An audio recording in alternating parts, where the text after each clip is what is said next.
Hi. அழகு, beauty, அழகாக இருக்கிறது வந்து எல்லாருக்குமே ரொம்ப பிடிக்கும். ஆண்களாக இருந்தாலும் சரி, பெண்களாக இருந்தாலும் சரி, தன்னை வந்து அழகாக ப்ரெசென்ட் பண்ணணுன்னு தான் நினைப்போம். அதில் வந்து எந்த தப்புமே கிடையாது. பட் ஆனால் அழகை மட்டுமே வச்சு தன்னை முன்னிலைப்படுத்தணும் அப்படிங்கிறது வந்து தப்பான ஒரு கான்செப்ட். அதாவது புற அழகு, அக அழகுன்னு சொல்லுவோம்ல. நம்ம அகத்தின் அழகு முகத்தில் தெரியும்னு சொல்லுவோம்ல. நம்ம உள்ள மனசுக்குள்ளே திங்க் பண்ணுறது புற அழகு மட்டும்தான் நம்ம அழகுன்னு நினச்சிட்ருக்கோம். அப்படி கிடையாது. அக அழகு நம்ம வந்து எப்படி திங்க் பண்ணுறோம், நம்மளுடைய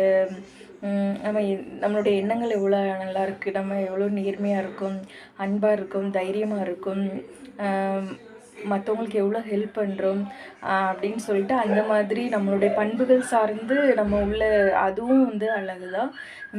அக அழகு இல்லாமல் புற அழகு மட்டும் இருந்ததுன்னா அந்த அழகு வந்து யூஸே கிடையாது, அது வேஸ்ட்டு தான். வீடியோ பிடிச்சா லைக் பண்ணுங்கள், ஷேர் பண்ணுங்கள், சப்ஸ்கிரைப் பண்ணுங்கள். தேங்க்யூ.